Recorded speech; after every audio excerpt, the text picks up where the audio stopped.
दोस्तों नमस्कार। VK knowledge electrical में आप सभी का स्वागत है।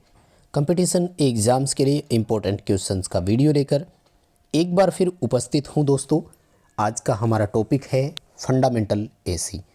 फंडामेंटल एसी आपके लिए बहुत इम्पोर्टेंट चैप्टर रहता है और इसमें से हर बार पेपर में कोई ना कोई सवाल आता है। फंडामेंटल का मतलब है कि हम यहाँ पर RMS value, peak value, frequency और जो साइन वेव की इक्वेशन बनती है उस पर क्वेश्चन सॉल्यूशन करेंगे। सभी कंपटीशन एग्ज़ाम में इसके सवाल पूछे जाते हैं, चाहे आप एमपीटीओ की तैयारी कर रहे हो, चाहे आप यूपीपीसीएल टीजी2, यूपी आरवीएनएल टीजी2 की या फिर डीआरडीओ की, किसी भी एग्ज़ाम की हो, आईटीआई आधारित सभी एग्ज़ाम में इस टॉपिक में से क्वेश्चन तो ज़रूर पूछा जाता है। आई होप आपको क्वेश्चन पसंद आएंगे। सो कंप्लीट वीडियो लास्ट तक देखना और उसके बाद एक प्यारा सा कमेंट करके बताना आपको क्वेश्चन कैसे लगे। हाँ, दूसरा भी कर सकते हो, अगर अच्छा नहीं लगा तो भी बताइए कि आपको क्वेश्चन में कहाँ कमी नज़र आई, ताकि हम आपको फिर से इसका एक बेहतर क्वेश्चंस प्रोवाइड करवाने का प्रयास करें। आइए आज के सवालों से शुरू करते हैं। नंबर 1 क्वेश्चन आपके सामने है। दोस्त सवाल पूछा जा रहा है कि साइन वेव जो हमारे पास एसी होता है उसमें एक वोल्टेज का इक्वेशन दिया हुआ है जहां V बराबर 10 साई 314T लिखा हुआ है और आपसे सवाल पूछा गया कि इसका आरएमएस मान बताइए। दोस्तों यहाँ पर मैं आपको एक नहीं 4 से 5 क्वेश्चन करवाने का प्रयास करूँगा। आई होप आप चीज़ों को समझ पाएंगे। फर्स्ट ऑफ ऑल आपको बता दूं मैं कि साइन के पास ये जो वैल्यू लिखी होती है ये हमेशा मैक्सिमम वैल्यू होती है, यानी हमेशा उच्चतम मान होता है। यानी अगर इस क्वेश्चन में अपन से ये पूछा जाता कि इस वेव का शिखर मान बताइए कितना है, देन हमारा आंसर होता बी 10 वोल्ट। ठीक है, अब आ जाइए कि अगर हमें मैक्सिमम मान पता हो तो हम आरएमएस मान बड़े शानदार तरीके से ज्ञात कर सकते हैं। कैसे? कि उस मैक्सिमम वैल्यू को 0.707 से मल्टीप्लाई कर दो, उत्तर आ जाएगा। हमारे पास ए ऑप्शन रहा इस क्वेश्चन का आंसर। समझ गए? अब यहाँ अगर हमसे पीक टू पीक वैल्यू पूछ ली जाती तो वो पीक मान का 2 गुना होता है, यानी 2 इंटू मैक्सिमम करें तो 20 वोल्ट हमारा यहाँ उत्तर हो जाता। ठीक है, और अगर यहाँ से औसत मान पूछ लेते तो हमें क्या करना था, इस मैक्सिमम मान को 0.637 से मल्टीप्लाई करना था, उत्तर आ जाता। कुल मिलाकर आप इतना समझ लीजिए कि इस साइन के पास लिखा हुआ ये मैक्सिमम मान है। अब चाहे हमसे मैक्सिमम पूछे, आरएमएस पूछे, पीक टू पीक ज्ञात करना हो, चाहे औसत मान ज्ञात करना हो, हम यहाँ रिप्लाई कर सकते हैं। आई होप कि आप क्वेश्चन को समझ गए होंगे। अब यहीं से आपको एक और पॉइंट मैं बताना चाहूँगा, और वो पॉइंट क्या है हमारा? वो पॉइंट है कि अगर आपको मैं कहूँ इस टाइम के सापेक्ष, तो फिर याद रखें इस टी के पास ये जो वैल्यू लिखी होती है ना, ये एंगुलर वेलोसिटी के बराबर होती है, जिसे हम कोणीय आवृत्ति भी बोल सकते हैं। ओमेगा से इसे दर्शाया जाता है और 2πf के बराबर होता है। यानी अगर हमें यहाँ ये कहा जाए कि बताइए इस वेव की फ्रीक्वेंसी कितनी है, तो हमारा क्या फॉर्मूला बनेगा? ओमेगा बटे 2π। ओमेगा का मान 314 दिया हुआ है, 2π का इसमें भाग दे देते, फ्रीक्वेंसी आ जाएगी। मान लीजिए कि इसी क्वेश्चन में हमसे कहा जाए कि बताइए हमें टाइम कितना है, तो फ्रीक्वेंसी का समय ज्ञात करने के लिए फॉर्मूला होता है 1 फ्रीक्वेंसी। फ्रीक्वेंसी के लिए था ओमेगा बटे 2π, तो 1 बटे ओमेगा बटे 2π करेंगे तो 2π बटे ओमेगा हो जाएगा। बात तो एक ही है ना। तो यहाँ वैल्यू रख करके आप डायरेक्ट टाइम भी कैलकुलेट कर सकते थे। कुल मिलाकर बात इतनी सी है कि एक क्वेश्चन में इस एक वेव फॉर्म में 7 क्वेश्चन होते हैं। बस मैं इतना बताना चाह रहा हूँ और उम्मीद करता हूँ कि आपने इसे बहुत अच्छे से समझ भी लिया होगा। यदि हाँ, तो आ जाइए अगले क्वेश्चन पर। तब तक मैं आपसे रिक्वेस्ट कर लेता हूँ कि प्लीज़ वीडियो को लाइक ज़रूर कर दीजिए यार, बहुत मेहनत लगती है वीडियोस में और आपके लिए इतनी मेहनत कर रहे हैं, एक लाइक वाला बटन तो दबा दीजिए। हो सके तो दोस्तों को वीडियो शेयर करें। चैनल से आप पहली बार जुड़े हैं तो आप भी सब्सक्राइब कर लीजिए और दोस्तों से भी चैनल सब्सक्राइब ज़रूर करवाइए। देखो भाई सवाल क्या पूछ रहा है, वोल्टेज की दो इक्वेशन दी हुई है, हमें दिखाई दे रही होगी सबको। एक E1 दिया हुआ है, एक E2 दिया हुआ है। ये जो टाइम है वो विद रेस्पेक्ट अगर बात करें तो 60 डिग्री प्लस में जा रहा है और सेकंड इक्वेशन की बात करें तो 30 डिग्री पीछे जा रहा है। दोनों के बीच में फेज अंतर पूछा है। देखो इस सवाल में मोटा मोटी आपको 4 आंसर बताना चाहूँगा मैं, क्या क्या आपको उत्तर करने हैं। सबसे पहले ये देख लेना कि दोनों के बीच में निशान कैसे है। यदि दोनों वेव के बीच में विपरीत चिन्ह दिया हुआ हो तो हमें क्या करना है, उन दोनों के कोण का योग कर दो, यानी 60 + 30 करेंगे, दोनों के बीच में 90 डिग्री का डिफरेंस है। बस बात सीधी सी है ना। अब मैं आपको ये बता दूं कि गुरुजी 90 डिग्री का है कैसे, तो एक छोटी सी आपके सामने वेव बनाना चाहूँगा डायग्राम, फिर आपको मैं बताता हूँ। वो ये कह रहा है कि एक जो वेव है ना उसमें क्या हो रहा है कि ये टाइम है आपका, यहाँ मान लीजिए, तो वो इसके सापेक्ष 60 डिग्री आगे निकल गया। ठीक बात है।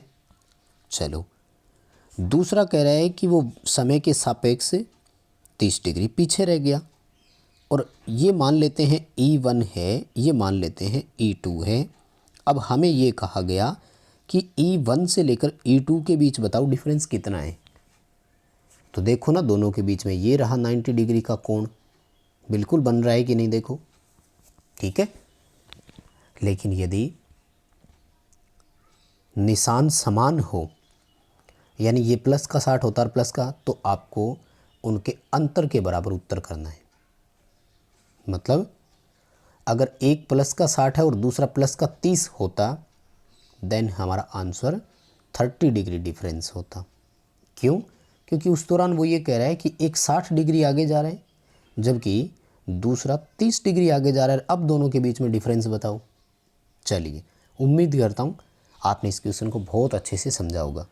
यहाँ से परिपथ का फाइनल पावर फैक्टर कितना होगा ये भी आपसे पूछा जा सकता है। इक्वेशन वोल्टेज की हो या करंट की हो, तरीका एक ही रहेगा। यानी इसमें वोल्टेज का दिया हुआ हो सकता है आपको करंट का इक्वेशन दे दे, तब भी कोई फ़र्क नहीं पड़ने वाला है। आइए अगले सवाल की तरफ बढ़ते हैं। Peak factor is the ratio of, किसके अनुपात को पीक फैक्टर बोलते हैं? दो परिभाषाएं पक्का आएगी, एक पीक फैक्टर और एक फॉर्म फैक्टर। हर एक कंपटीशन एग्जाम में आता है, इसे तो अच्छे से पढ़ लेना है ना।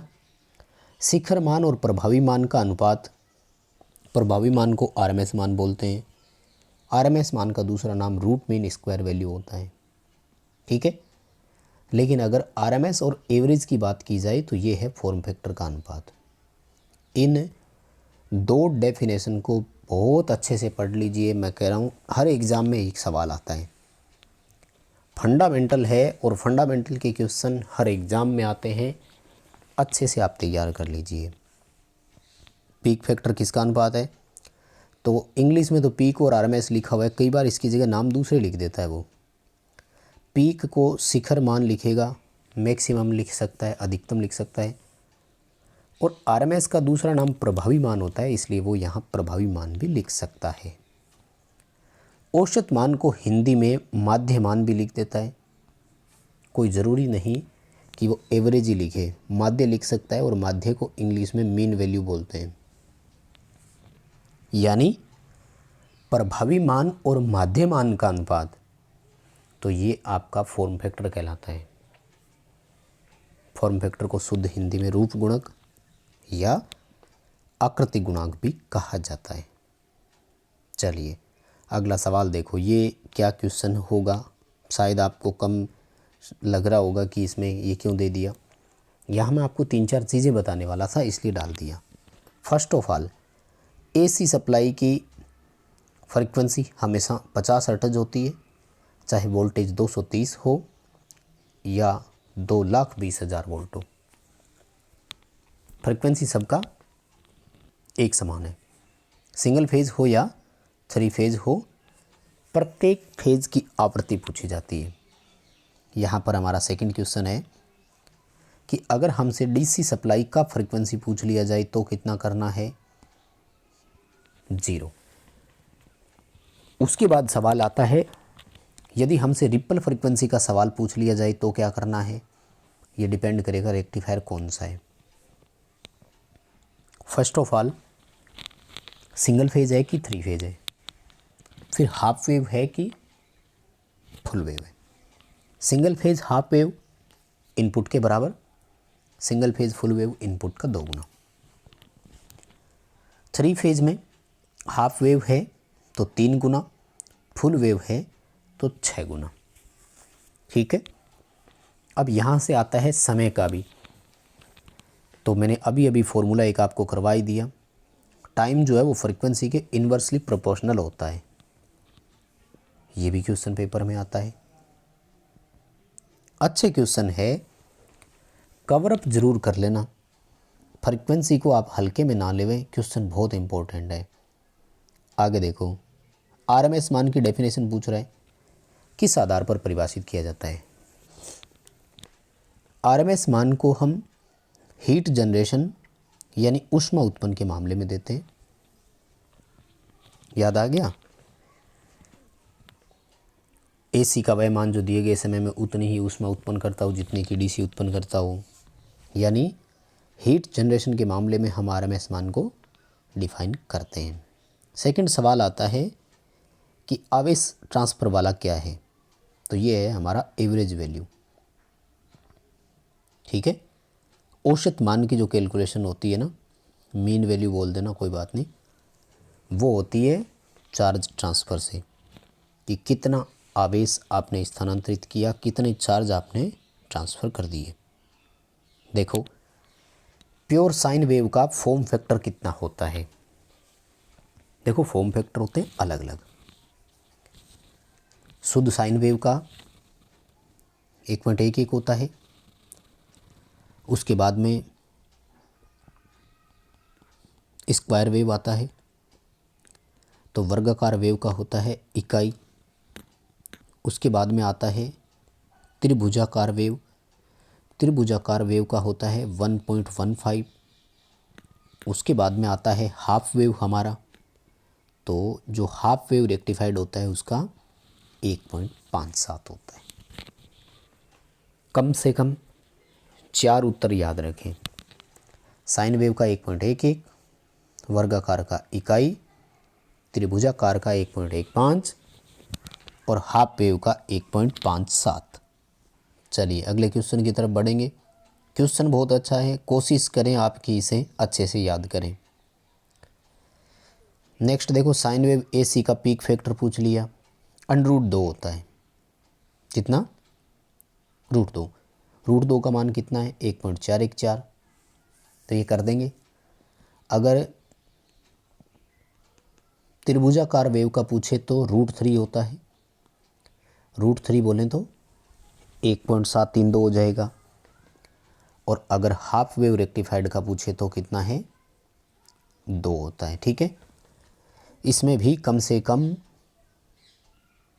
3 आंकड़े आप जरूर याद रखें, √2, √3 और सीधा 2। अगला क्वेश्चन देखो क्या कह रहे हैं।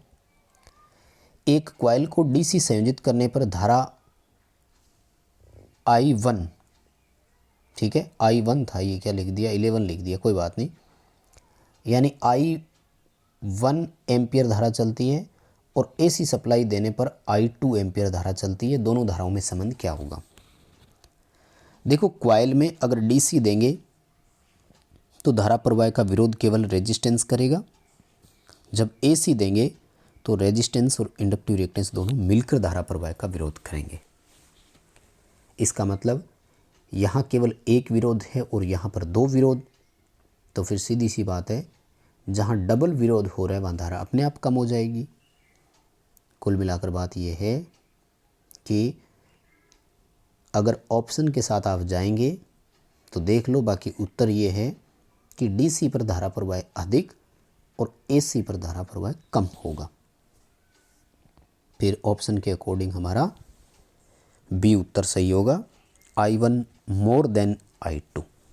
ठीक है, तो चलिए दोस्तों, यही थे आज के हमारे क्वेश्चन। आई होप क्वेश्चन आपको पसंद आए हैं। प्लीज़ वीडियो लाइक कीजिए, चैनल सब्सक्राइब कीजिए, वीडियो दोस्तों को शेयर कीजिए और हमारा ऐप डाउनलोड कर लीजिए, डिस्क्रिप्शन में लिंक दिया हुआ है।